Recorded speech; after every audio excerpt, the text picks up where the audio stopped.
Paging Director Grant. Director Grant to the boardroom, please.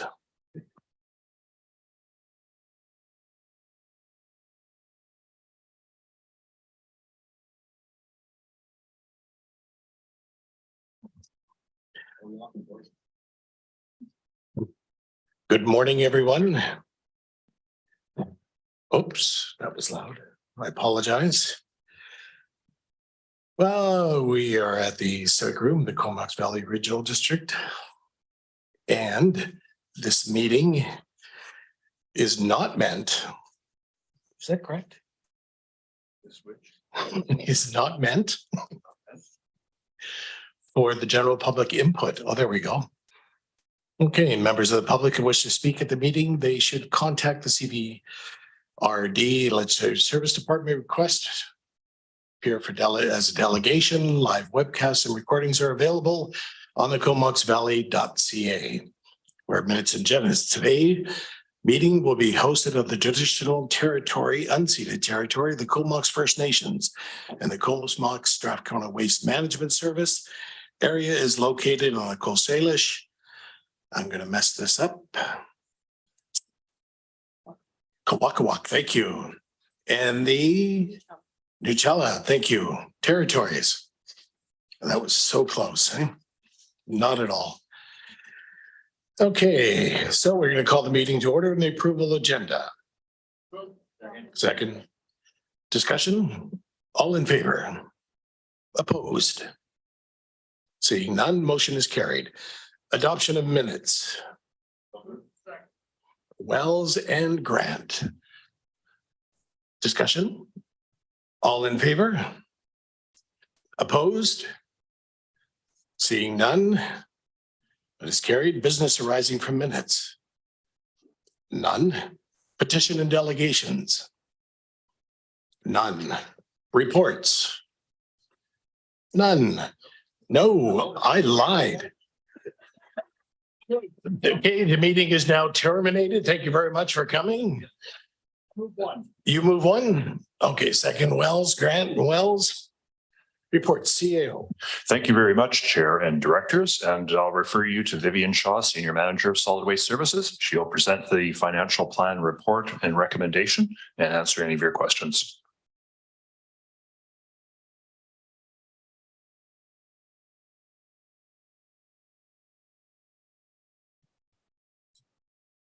Thank you, Russell. Through this CAO to the Chair and the CSW board, good morning. This is the 2023 to 2027 financial plan that we're bringing before you today. We'll dive right into it. From following up on the direction from the February CSW board meeting, the 2023 tax requisition of 5.55 million included in the proposed financial plan has been reduced back down to 5 million, and it now remains at that $5 million level across the recommended 5-year financial plan. In order to make up for that $550,000 shortfall for 2023, without having to go back to the public and the member municipalities to adjust the tip fee, the $550,000 of is being made up from the 2022 surplus carry forwards, which total $2.8 million. And this will be allocated to offset that tax requisition reduction with the balance of the surplus allocated to the capital works reserve to support future capital projects across a 10-year capital financial plan.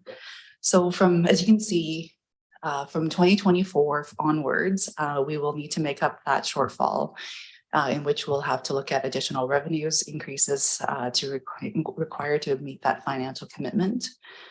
This table here illustrates the adjustments to the total tax requisition and tip fee revenues that's being proposed as previously presented in the proposed plan and the current recommended financial plan that's before you. I do want to highlight that when staff prepares the annual budget, staff calculates the anticipated volume and the corresponding revenues based on historical data with factoring in regional growth. but waste generation is somewhat tied to the economic health of the communities, in particular, the construction sector, as waste volumes from that C&D sector really does account for quite a substantial amount of waste that comes that's being disposed at the landfill.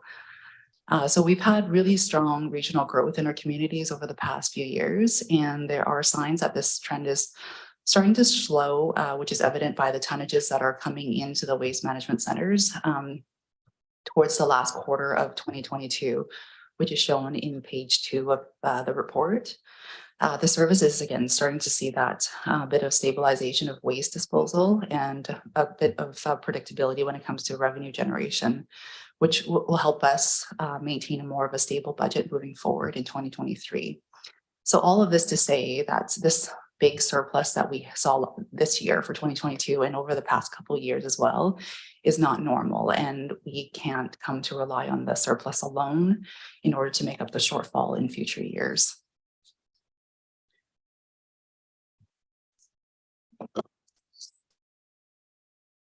This slide here is just a quick summary of the 2023 recommended budget. Again, to summarize, the required revenue has not changed. We are keeping it at the $5 million for all 5 years of the budget. The revenue input supplemented by the $550,000 for 2023. And looking forward between 2024 and 2027, there is the $1 million increase in tip fee revenues that we will have to make up in order to support, to balance the budget.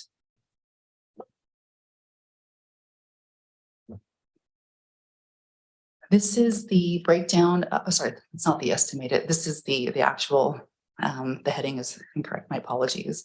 The residential tax impact and tax rate. So currently based on the updated 2023 completed assessment roll, the residential tax rate for 2023 will be 0.10358 for every $1,000 of assessed value. So resulting in a tax impact for a property assessed at 800,000 of for a total of 8286 for 2023. The table at the very bottom there shows kind of the breakdown based on the average assessed values for CVRD, which is at 806,000, resulting in a tax impact of 8349. For Campbell River, it's at 680,000, resulting in a tax impact of 7043. And then for the rural communities in the SRD, the average assessed value is averaged out at about $247,500, resulting in a tax impact of 2564.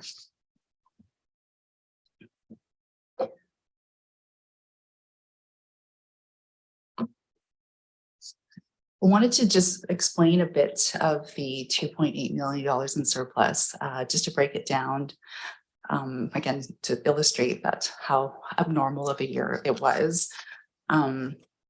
Starting with our revenues, our tip fee revenue, we came in at, clocked in at around just over $400,000 above our projections.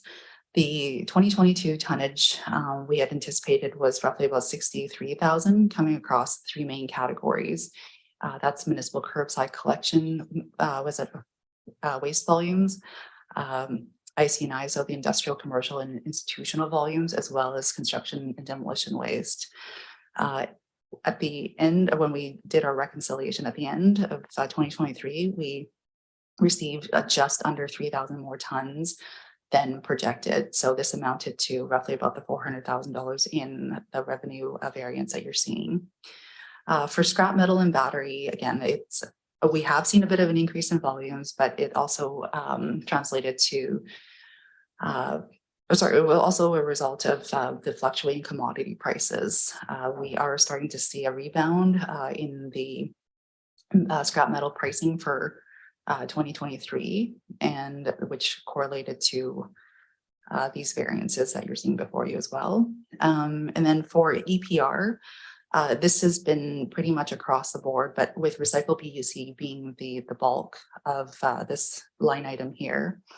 Recycle BC volume alone, we saw a 53% increase at the Comox Valley Waste Management Center and 108% increase at the Campbell River facility compared to 2021.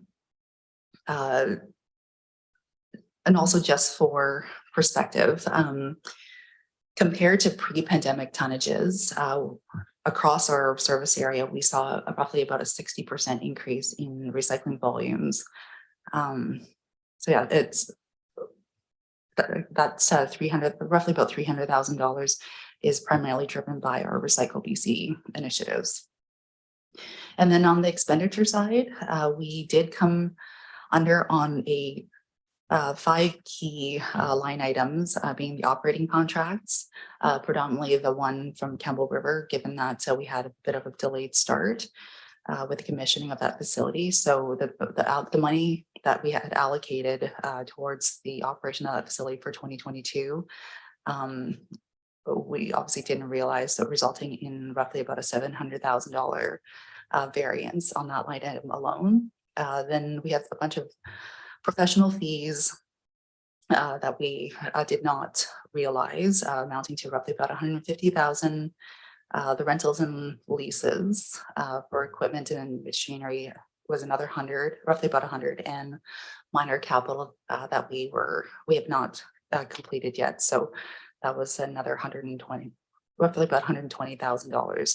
So between those, these revenue variances, in addition to the expenditures that were not realized, it came out to roughly about 2.2 million. And then the balance of, there's a bunch of balance of other minor line items accounting for the balance.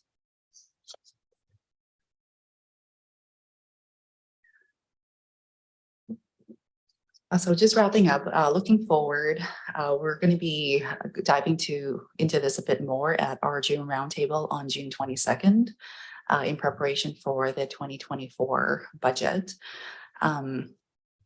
What our goals are for this session is to answer a lot of the questions that came forward as part of from the January and February board meetings, looking at the different funding structures. And really setting the goal is to really kind of set the principles as to how the CSWM service should be funded. Currently, historically, we've been using tax requisition primarily to utilize to provide transfers to reserves for our capital, to fund our capital projects, post-closure care and liabilities, asset management, and also to ensure that we have a sustainable funding over the life of the service. Again, these are to advance the key initiatives that were outlined in our 2012 solid waste management plan. So these includes the big capital projects like the closure of the Campbell River landfill that was completed last year, the construction of the Cell 2 engineered landfill at the Comox Valley Waste Management Center, the pending closures of Tassus, Sabalis, and Gold River, and most notably the construction of the organics compost facility. So this funding strategy is really a combination of the tax, capital works reserve, debt, grants, with the intention to be able to, again, to provide that stable rate of reserve fund contributions and accruals of annual surpluses where we have it, in order to be able to offset future costs. Again, to ensure that equity between the current users and future users of the facilities. And then, yeah, just for context, and again, we'll dive a bit more into this as part of the roundtable, but just in terms of the annual, just to provide perspective, our annual debt servicing costs is roughly about $2 million. This for 2023, it will jump up to $3 million starting in 2025. And that's the rationale as to why we're doing things the way that we are now, but we'll provide a bit more of that analysis for the June roundtable. That concludes my portion of the presentation, but definitely open to questions. Any questions? Director McCollum. One moment, please. There you go. Thank you, Chair, and thanks for the presentation. It's great to see the adjustment to the requisition based on our previous discussions. I'm happy that we've got some more discussion on how we fund the service coming later in the year. It's a lot to try and unwind leading into such a tight budget cycle. I just had a couple small comments and a question. One, the slide, I think it was slide number 4, kind of shows the discrepancy between what households in our region versus the SRD are basically being taxed to fund the service. And I think that slide really speaks to a lot of the concerns that we raised when we spoke about this earlier, is that we're all the households in the service are receiving the same service, but Campbell River and Comox Valley are essentially paying about 3 times the amount to cover those costs. So I think we do need to put our minds to how we make it more equitable for the participants in the service. And it sounds like that work's coming. So I'm happy about that. And then the other question I had is more to do with the Appendix A in the staff report, just the breakdown of the revenue and expenses for the 5-year budget. And I just noticed that tipping fees is provided as one line item, but going forward, it's really two things in there. It's a separate tipping fee for organics, and that's really a new source of revenue. So I think for future decision making, it might be helpful to understand how much of our revenue is coming from organics and how much is coming from landfill waste, especially because we do have the information in the report as to how much that facility is costing to run. So I think that might be helpful. And in that vein, I'm just curious how much of our budgeted revenue for tipping fees is projected to come from organics. I'm just kind of curious. And then next year it'll be interesting to see, it's a bit of a crystal ball, seeing something new. So it might just be interesting to go back and look at that number this time next year.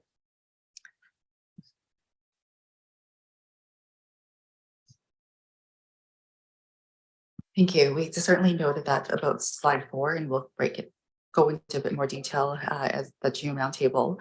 Regarding the tip fee, it is certainly a rolled up number that you're seeing, but we can work with finance to be able to provide a bit more fulsome analysis to be able to illustrate where those revenues are coming from. In terms of the volumes that we had used to budget for 2023, we used a fairly conservative number, just given not knowing exactly the amount of uptake in the community, or sorry, within the community. Sarah will be getting into that a bit more as a part of her presentation next, but yeah, we could certainly do that. Thank you. Through the chair to the directors, perhaps I can assist Vivian. So for the purpose of the 23-27 financial plan, within that tipping fee revenue, we have currently estimated about 605,000 in 2023, specifically coming from the organic collection. That would then rise, kind of modestly over the 5-year financial plan to about 700,000 by way high when we hit 2027. But as Vivian alluded to, we can certainly look at how we can maybe represent that in future iterations of the financial plan to provide some more clarity to the directors. Okay, next we're going to go to Director Wally, then Dahl, then Wall. Thank you, Mr. Chair. Just 2 points I'd like to make. First of all, on the fairness of the way the requisition is set up on assessed values, sometimes municipalities forget that every taxpayer in the entire solid waste area pays exactly the same mill rate. If my personal home is worth $1 million, then I'm going to pay more than the average home in the Comox Valley. And that's why this is the fair system. Those who have greater assets pay more. That's what our whole taxation system is based on. Years ago, I'm not sure if it was one of the other municipalities in the south there had brought up this same concern that they were paying more. That's not actually the case. The second thing, just a question for staff. When will we see the other parts of the budget? In this report, it was limited to, I forget if you call it function 391 or something or other. When will we see the rest of it? Mr. Chair, this is the end of the financial planning process. We presented the details of the budget at previous meetings. They're certainly available online and as links. We are just summarizing the changes from when you saw the budget last and confirming that we followed the direction that you've provided to us. And Kevin, do you want to provide any more details as to what information is available?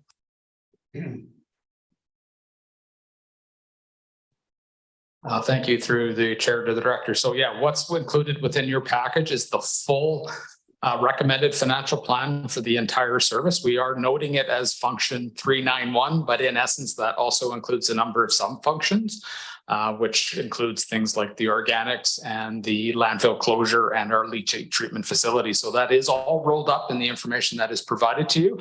We've also provided the finalized capital summary for the 10 years that capital plan kind of outlooks as well.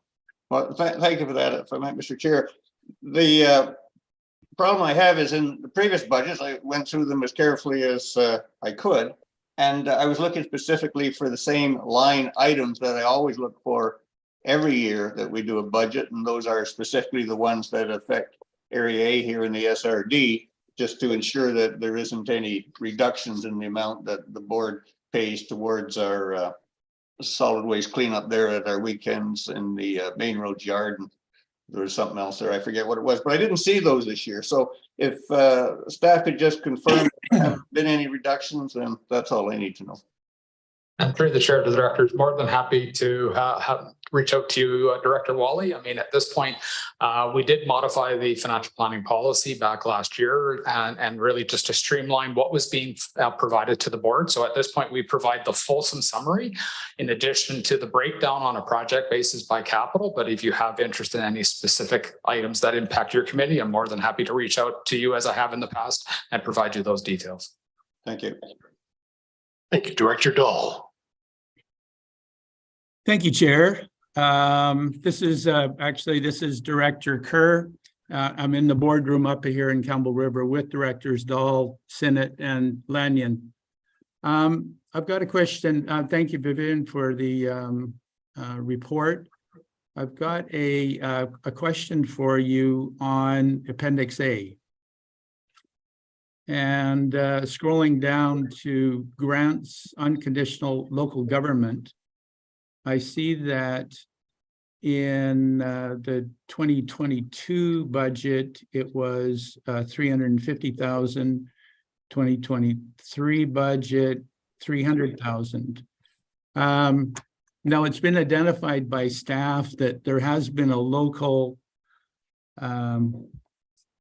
host agreement with Campbell River between the CSWM and Campbell River for repairs and upkeep on the road by the transfer station and the future organics facility. And in 2022, we didn't receive the $50,000 on it, and it looks like we're not going to receive it in 2023.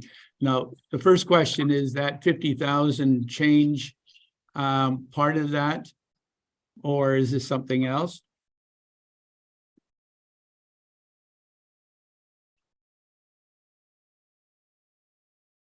Thank you for the question. The host community agreement for Campbell River, the way that the agreement was structured was that it would conclude at the closure of the Campbell River facility, or sorry, Campbell River landfill.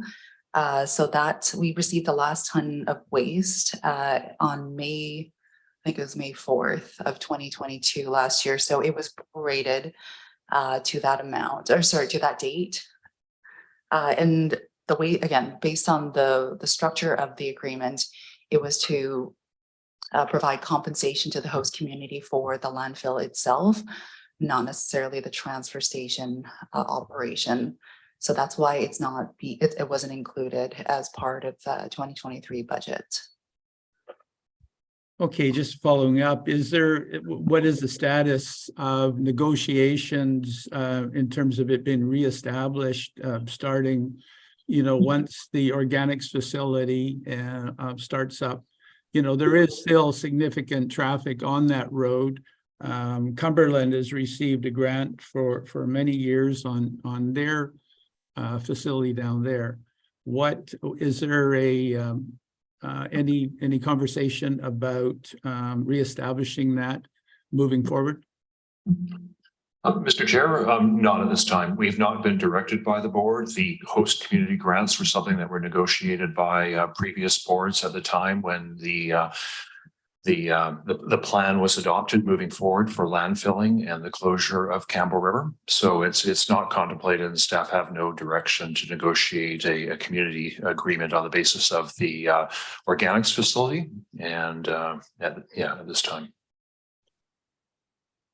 I wonder if it would be appropriate to make a motion that we instruct staff to re-enter and establish negotiation to reestablish the local host agreement with Campbell River?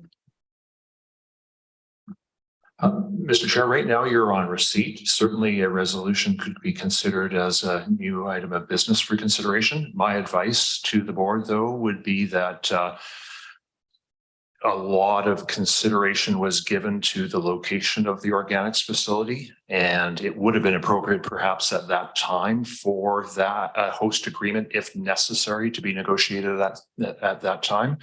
It was the preference from the city of Campbell River that it be located within that area. There is just,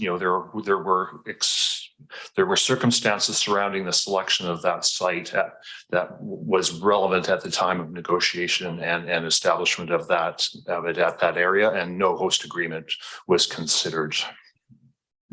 I think that the host agreement was in effect at that time that it was negotiated, was it not?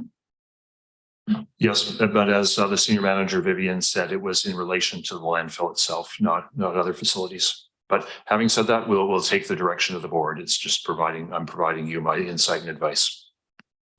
Okay, and you would suggest it be under what, little further on in the agenda?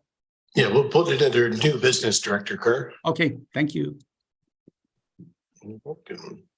Director Wall. Wells, what did I call you? Wall. I thought you were just trying to make me feel better. Right. Thank you, Chair. I appreciate the opportunity to speak, and thanks to staff for the report. I think one of the questions, well, actually one of my recommendations, and I don't know if it could be wrapped into the motion, but one of the big concerns over the last 8 years that I've had conversations around this board has been how that increase in tipping fees could result in other challenges such as illegal dumping or backyard burning. I think it might be appropriate just to make sure that we're in sort of that lockstep, at least in conversation, if not in actual movement of tipping fees with the other regional districts or solid waste boards on Vancouver Island.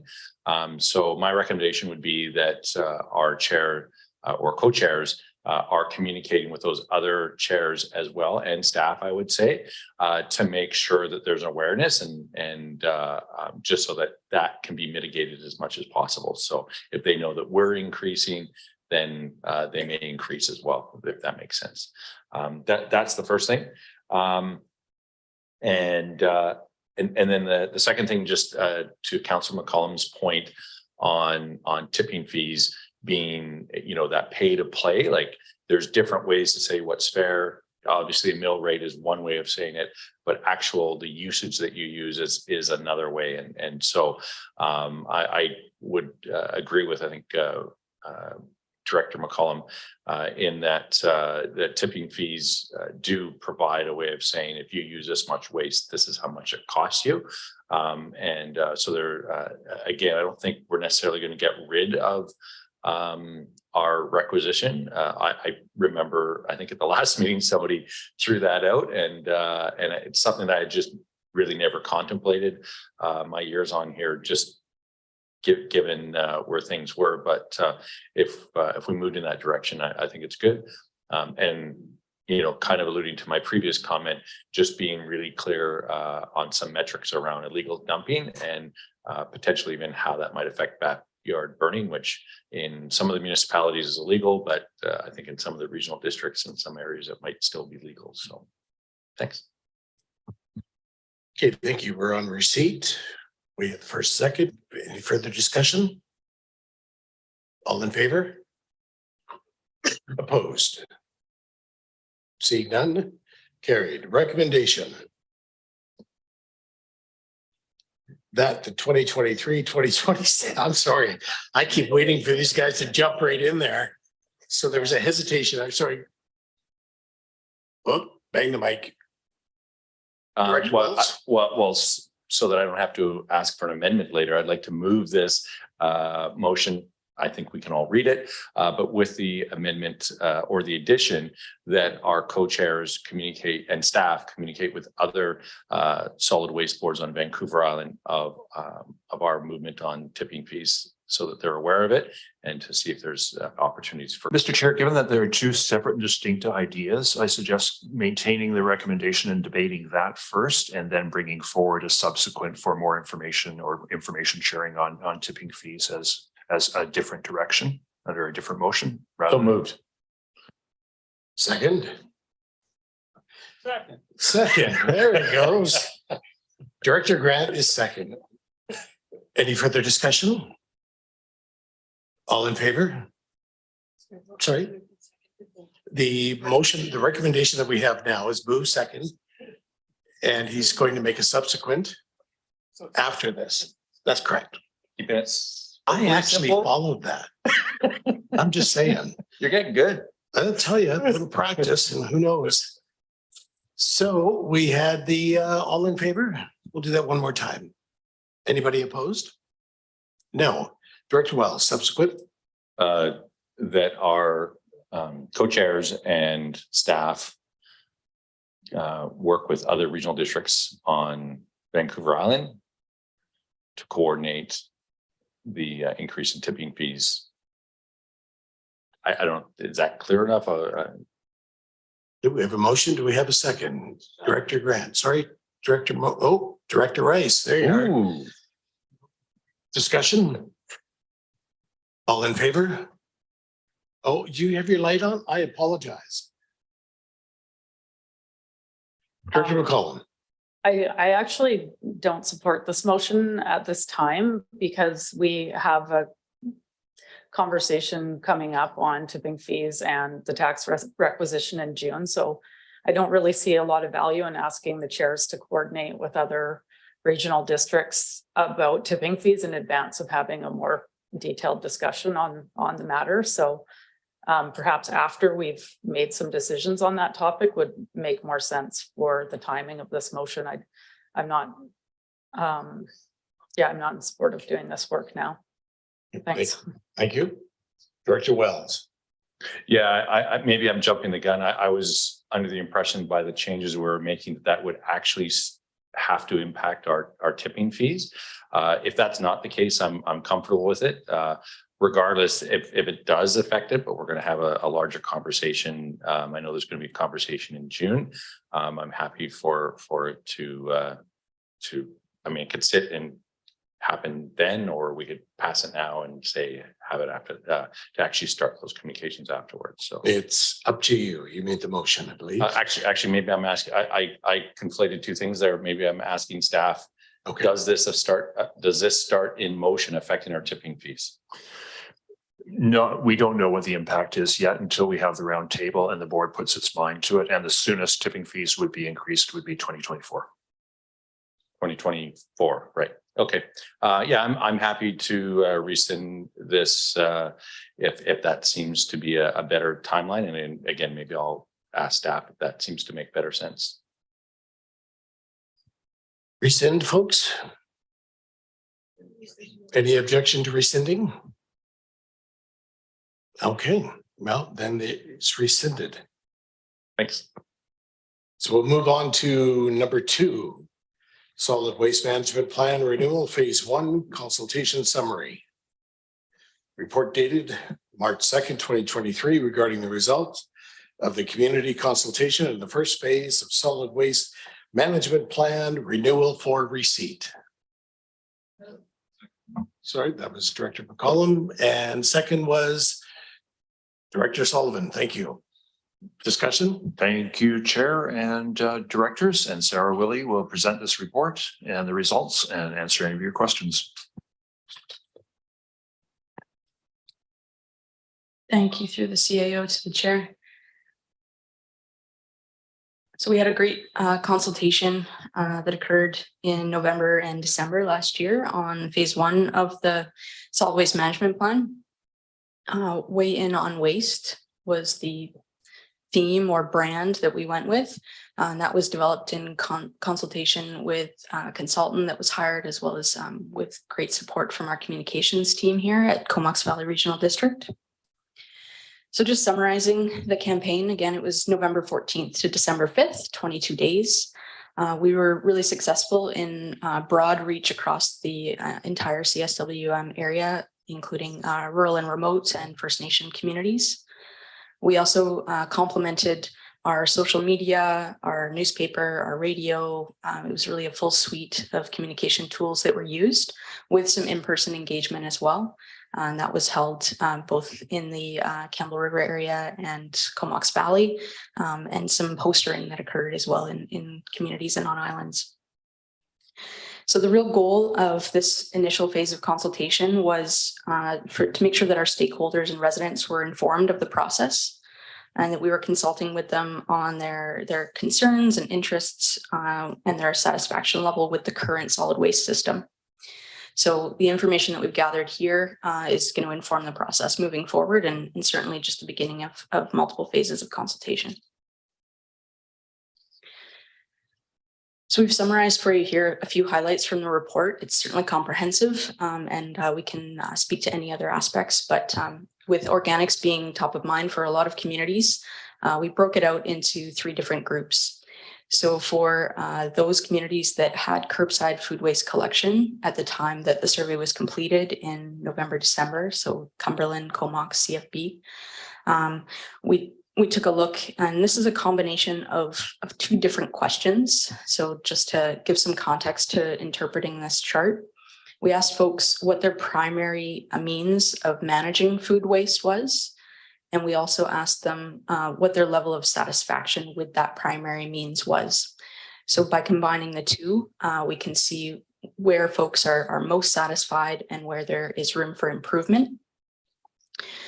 With this community, or I guess group of communities, what we see is that there is still an opportunity for uptake with additional education and awareness. And we're pleased to see that in the first 2 months, since we have handed out the kitchen catchers, as well as the brochures and the stickers, that we have seen an increase in participation from these communities, 40% in Comox over the 5-year average, and in Cumberland, a 28% increase. So that little bit of effort has really made a difference, and we hope to see that continue. In terms of those who are disposing of food waste with household garbage, good to keep in mind that some of the folks that responded to this survey are multifamily and so don't have access necessarily. So in this particular, based on the reported household, that would be about 1/3 of those disposing of garbage.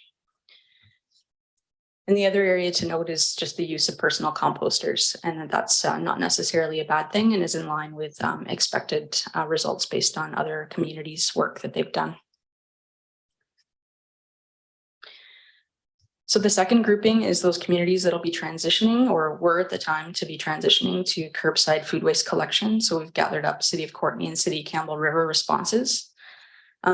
Interestingly, to see that, instead of 16% in terms of personal composter use, with this group, it's about 30%. So we anticipate that would come down with the convenience of a curbside program, but certainly not fade away to 0. So something to consider for the future reporting, to try and find a way to quantify that participation by people on their properties. And then just to see that there was certainly a desire for an alternative, a strong level of unsatisfaction amongst those who were disposing of food waste with household garbage. So we think that we've certainly met a need there. And then also the limited uptake of the private company. So certainly that was a subscription service that was available to people, and not a lot of folks who participated in our survey were taking that on. And the last group is the electoral areas and small communities. And here we see the highest use of personal composters at 53% of those who responded.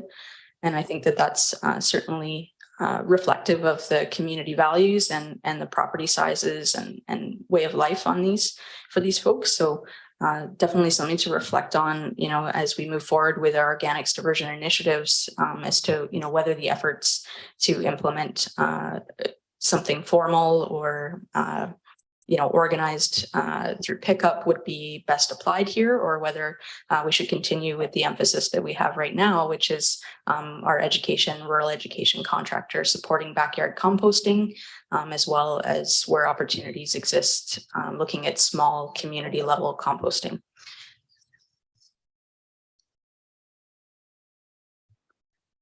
The next slide here reflects on people's willingness to take waste diversion actions. So there's a number of different, listed actions, and we asked them to say whether or not they would be very willing most of the time, willing if convenient, not willing but unable. And what we see, generally is that the more intrinsic value people feel those materials have, it seemed the more willing they were to make an effort to not throw that in the garbage. So donating used clothing, furniture, appliances, that sort of thing, people really took to. And taking items to the recycling depot where we would assume they would be at end of life, there was less willingness to people more inclined to throw it out rather than maybe make that special effort. And so that's something that we focused in on with this and wanting to find ways to improve people's willingness there. We also asked a subsequent around barriers to diversion. So, what's causing people to not be able to participate? And here, they focused on the high cost of driving, access to vehicles, concerns for attracting wildlife, as well as a lack of repair knowledge and skills. So, certainly as we move forward, being able to facilitate even more that donation of used materials, as well as to improve on the repair economy and circular economy, I think will be an emphasis of the service. This next question reflects on the satisfaction with recycling options. So again, emphasizing that some people have the convenience of curbside collection that's offered by their municipality or local government. And then others are taking it to a landfill, waste management center, to a recycling depot. That could be a private recycling depot, or it could also be one that's provided by the CSWM service. So those with curbside recycling, 76% indicated that they use it as their primary means of management. I certainly thought that would have been a higher number. So there's some people that are choosing to take their recycling to the depot or choosing to throw it out. But the highest level of satisfaction was reflected in that activity. So, generally what we're seeing is that it's that barrier of people driving, can lead to less participation in recycling. So looking at the drop-off facilities, we wanted to understand if there's any other aspects of utilizing a facility like that that's creating a challenge or an aversion for people. I think the results here are really positive. A lot of strong, satisfied customers here, with not really a real weak one, but distance from the residents being one of them. So we did dig into that a little bit more, and we wanted to look at that at a more granular level. So we separated out the communities into 4 different groups. So urban areas, rural areas, isolated small communities, and island communities. And this chart is reflecting again on, what is your level of satisfaction with your local recycling drop-off facility? That could be a private, could be CSWM, and the distance that they have to travel from their residence. So we see a high level of satisfaction on island communities and in small communities. And I think that, relates to the identity that people have and with their community. And, they certainly know those places, they're gathering places, just a little bit simpler, and less satisfaction in rural and urban areas. So digging into the urban areas at the community level, not surprisingly, the town of Comox residents are struggling a bit with the temporary closure of the Return It depot in that area. And so we saw the lowest level of satisfaction for the residents of Comox of the urban areas. So that's something we continue to look at and try and support the reopening of that facility where we can. For the other communities, I'd say, generally positive results. In our rural areas, again, we've got SRD Area D and CVRD Area C. Depending on the consumer habits, they're relying on either the Oyster River Black Creek Depot, which is located directly between those two, or they may be going into the urban areas and using the facilities there. So we did see a different level of response from those two. I'd say we had 135 responses from Area C and 45 responses from Area D. So I'm not sure if there was an active campaign by a community association or something that may have led to a very different response to those two. But again, it could be based on consumer habits. If people are driving all the way to the north end of Campbell River, for example, to use the recycling facilities there, they may feel that that's quite a distance to go. Otherwise, we also saw a lower level of satisfaction in Area B and Area A. In Area A, there's no dedicated recycling facility that's not on Hornby or Denman. And I should reflect that these results actually do exclude the responses from Hornby and Denman. We looked at it on a waste shed basis. So it's the Vancouver Island residents of Area A. And then, of course, in Area B, those residents also rely on that Comox bottle depot, and so also demonstrate a lower level of satisfaction. So some room for improvement there. In terms of waste management priorities, these were a set list I'd say generally it was fairly close, but listed in order of ranked importance. Reducing the amount of waste and expanding opportunities for recycling was ranked higher than creating, jobs and local economic opportunities and keeping costs low. So that does give us some reflection, and we'll be continuing to consult on priorities as we move forward. There were also 486 written responses with additional priorities identified. And thankfully, somebody went through for us and identified some of those themes, around increasing the number of facilities for diversion, focusing on policy for regulation of packaging materials, lots of awareness and education requests, expanding services, and then also reflecting from rural residents a concern of future collection services they may not want.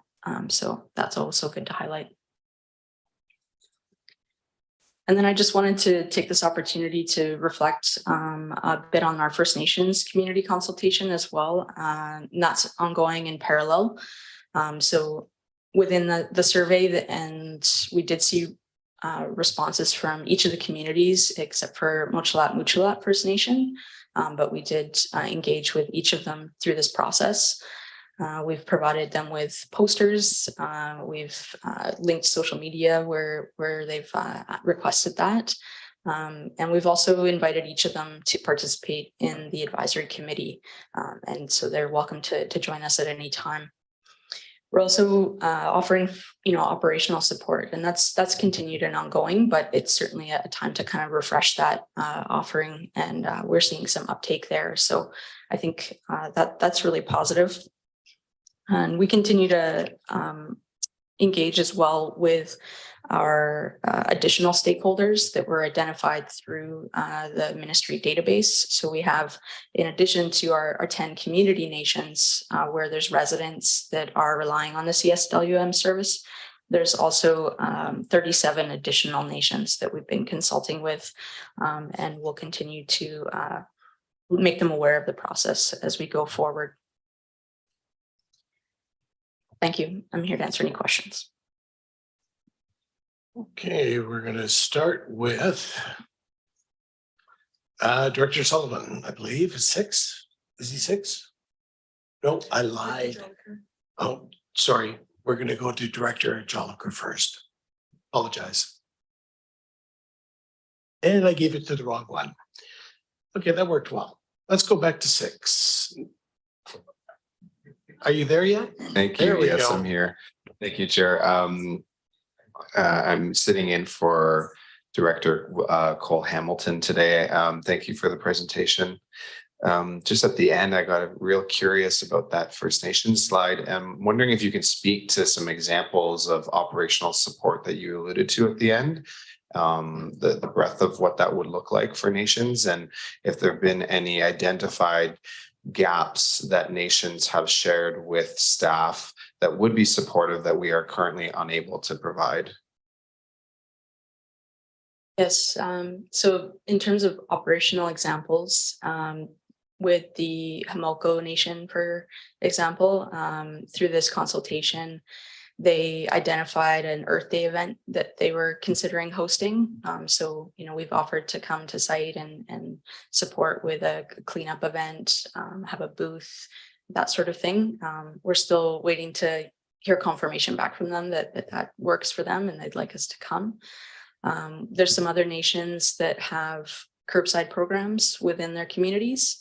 And the contractual complexities and just the existence of some of the extended producer responsibility programs can be a bit overwhelming. So sometimes our support just looks like explaining that a program or an opportunity exists and then facilitating a conversation between the nation and the EPR program. Most of the programs have dedicated First Nations resources, but reaching each nation just based on their burden can be difficult. So we've been able to connect with Nichalet Nation, for example, and Recycle BC, and they've implemented or are in the works of sort of a small depot that's going to exist on community, and then that material will come to our depot in Zabalas. So yeah, again, it's providing them help when they request it or need it, not necessarily forcing it on them or assuming they want it. But it varies certainly from nation to nation. And I'd say the same with the gaps. There's no one answer to that. And it's challenging, just navigating, I guess, the financial aspects of the support, with the federal government and trying to help them to access those funds and those opportunities. That's maybe not a specialty of our service right now, but maybe something that we can grow with our First Nations liaison from Strathcona Regional District that we've been working with. So. Director Sullivan. Thanks, Chair. Thanks for the report. I think this survey gives us a mandate for diversion, and I'd really like to see us get progressive and aggressive on diversion, and maybe relook at the reconfiguring of the entrance of the facility to possibly include a construction, destruction, or deconstruction buildings to increase the diversion, and or a function to divert other reusable goods. Thank you.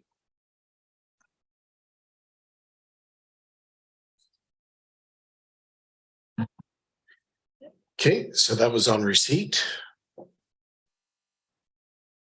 Correct? Well, so far so good. All in favor? Opposed? See none, carried. Management report. So we got McCollum and we got Director Wells. Discussion? Yep, Chair, we're here to answer any questions if there are any from directors. And we have Director Kerr. One moment, please. All yours. Hi, thank you. Just on number 3, could you remind me the timeline for us having that GHG report and discussion at the board? And Mr. Chair, I'll just refer that to Vivian Shaw to provide a response.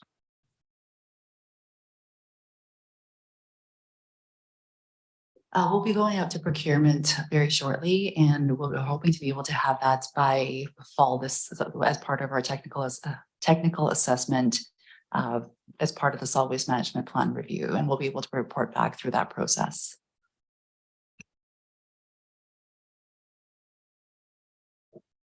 Director Wells. Oh, that's me. That's you. Thank you, Chair.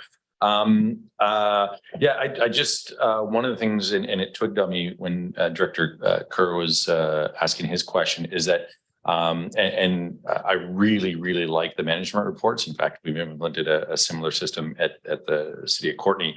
But one thing that might make it helpful is if under the action items that they do have potentially a date there, like a potential completion, a report back, or just something, because some of them do get a little bit aged, and so it might just be helpful to kind of, then we don't have to necessarily ask the question, or it helps us know where things are. And the second thing, and again, these are just suggestions and maybe not useful, but a lot of things haven't changed since the last meeting, but the ones that are, if they could be like highlighted or shaded, then that will draw our attention to those things that have changed since the last meeting. Just two suggestions. Thank you, Mr. Chair. We'll take that into consideration. I appreciate the advice to make it more manageable for you, for sure. Thanks. Anyone else? No, all good. Okay, so we're on receipt. All in favor? Opposed? Oh, we have somebody online. They're gone. Come on back. We got lots of time.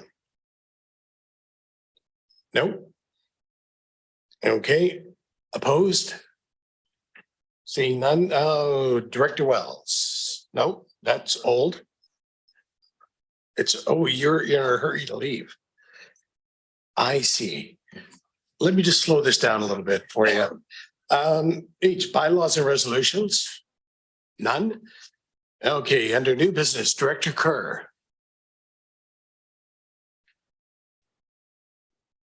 Thank you, Chair. And I've sent the motion in on chat, and I'll go with the staff's recommendation that it be put on our next agenda. And that'll give both Campbell River staff and waste management staff time to put some input so we can have a wholesome discussion about it. So I think we'll just leave that as it is. Yeah, thank you, CAO. And Mr. Chair, just for the benefit of the other directors, Director Kerr is proposing a host agreement with the City of Campbell River. So that is something that our staff will work with city staff to bring forward a resolution as proposed for your consideration at the next board meeting. Okay, thank you, Director Kerr. Thank you, CAO. Anybody from the media here have any questions? No? You're still there? Sorry. Here, let me just press the button for you. Director Wells. You know my name, it's all good. Yeah, so another new business, if you'll indulge me. I do apologize. I did rescind my previous motion, but I mean, when I look at the fact that we've actually approved a budget that is a 5-year budget that would actually impact our actual tipping fees, even though we may change our minds, I still think that there's probably value that at least our co-chairs communicate with, at a minimum, I would say, the Nanaimo regional district around solid waste, just to let them know. Because if we wait until after our June meeting, that doesn't give them as much time to contemplate it as we do. And so if we're looking to potentially change things for 2024, it would mean that they wouldn't have that opportunity to even contemplate it until 2025.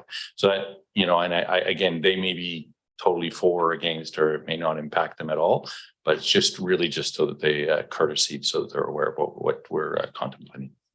So I would like to reintroduce my motion to communicate with at least the Nanaimo Regional District regarding our 5-year proposed budget, our budget that we've actually passed.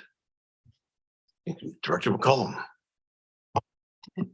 Yeah, I certainly appreciate where Director Wells is coming from, but we do have a big discussion on this topic coming up, and we were provided with the tipping fees for the Nanaimo Regional District, and it's public information. So I just, at this point, I don't see a lot of value of tasking our chair and co-chair with talking to our other political representatives about future decisions that we haven't really teased apart. We were provided with that information, which I'm sure will inform our discussion. We know what Nanaimo's tipping fees are, and they're easily looked at on a website. So I'm not clear on what the value of having a political conversation about tipping fees with the Nanaimo Regional District would be in advance of us teasing that out as a board, because perhaps our priority is lining up with theirs, and maybe there's other factors that we deem to be more important than lining up with our neighboring solid waste facility that's, you know, an hour's drive or more away. So I do think it's certainly a factor in our decision, but I don't think that it's necessarily the one that will drive the discussion. Thanks. Director Wells. Yeah, and maybe I didn't articulate it.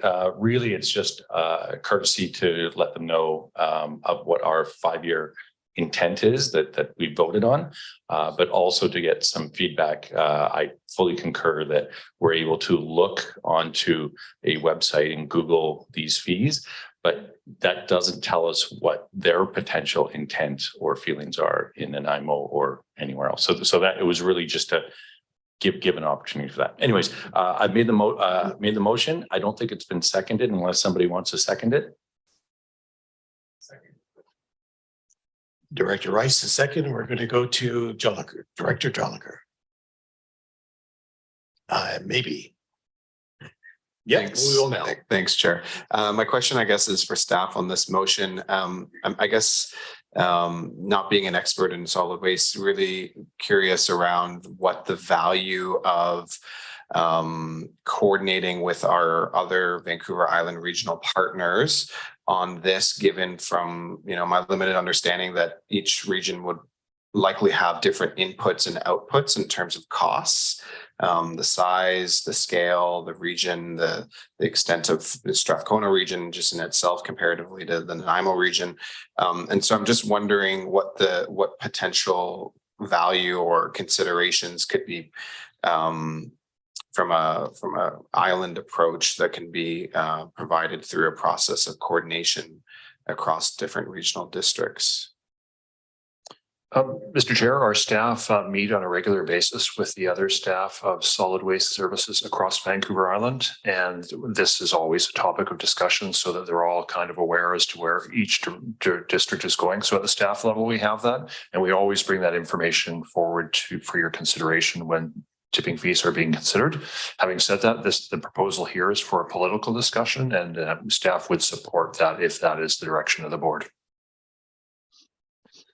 Okay, Steph, so we have a motion and we have a second. Any further discussion? Director Wells?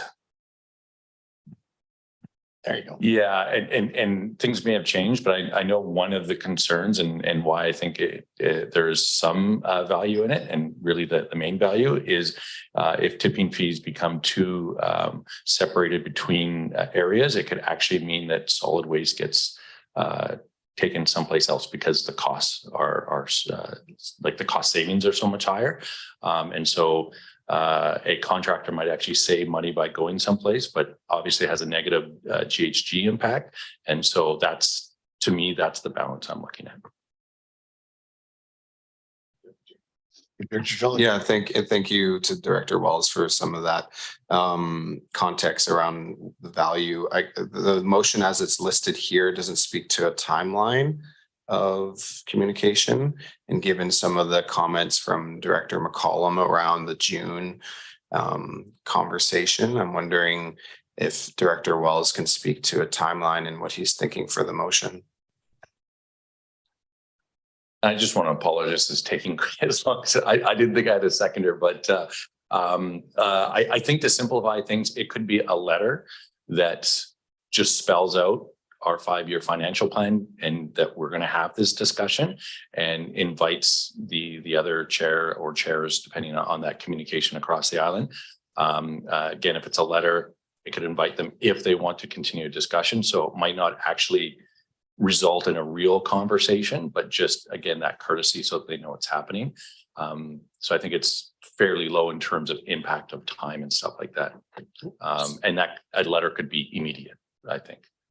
Speaking on one half of the co-chair, I don't have any issue at all with meeting with them prior to June or after June. I think there's value in meeting them before, as you said, to make them aware and us be aware of what direction they're going. And so there's not maybe a huge disparity between the two. So as half of the chairs, I have no issue with that at all. So moving on to the vote. All in favor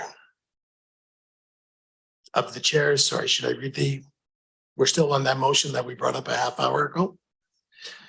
That the Sir, I'm just teasing. That the CSWM co-chairs and staff communicate with the RDN regarding the CSWN budget and tipping fees. So all in favor of that motion? Opposed? Director Sullivan, Director McCollum, and Director John. And online, do we have anybody opposed online? Wally's opposed. And Director Wally. Sorry, Moran, I was muted. We're doing a poll. We're going to do a poll. So how many believe the chair should get a company car? No? No, short poll. I thought we voted on a secret ballot. Yeah. We did.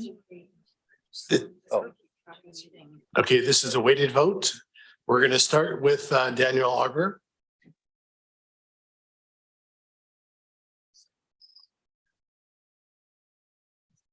Thanks, Chair. I'm in favor. You're in favor? Thank you. I'm in favor. Director Doug Chapman. In favor. Thank you. I can't read the writing. Barb Lewis, thank you. Zabelis. In favor. Thank you. You've already, Director Johnny, go ahead. You're opposed? Thank you. Director Dahl. Yeah, I know. I'm sorry. In favor? Thank you. Director Davis.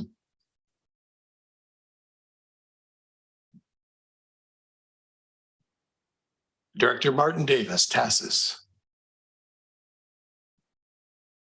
I had to leave the meeting. Oh, thank you. Apparently he's gone. Okay, Director Grant. In favor. Director Mike LaRock.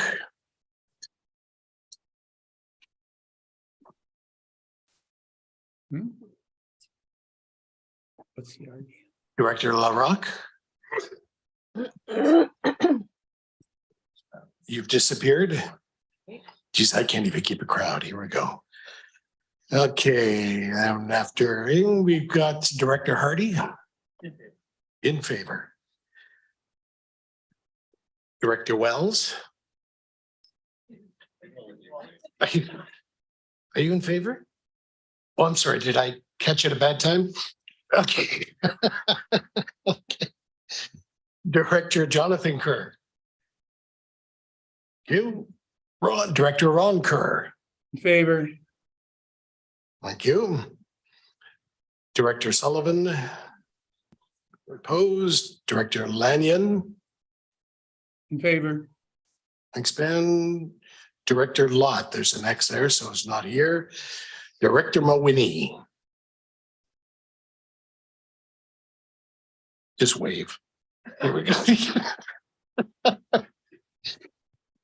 I'm in favor. Thank you. No, my pleasure. Director McCollum, we already, yeah, pretty much know where that is. Director Moran. Opposed.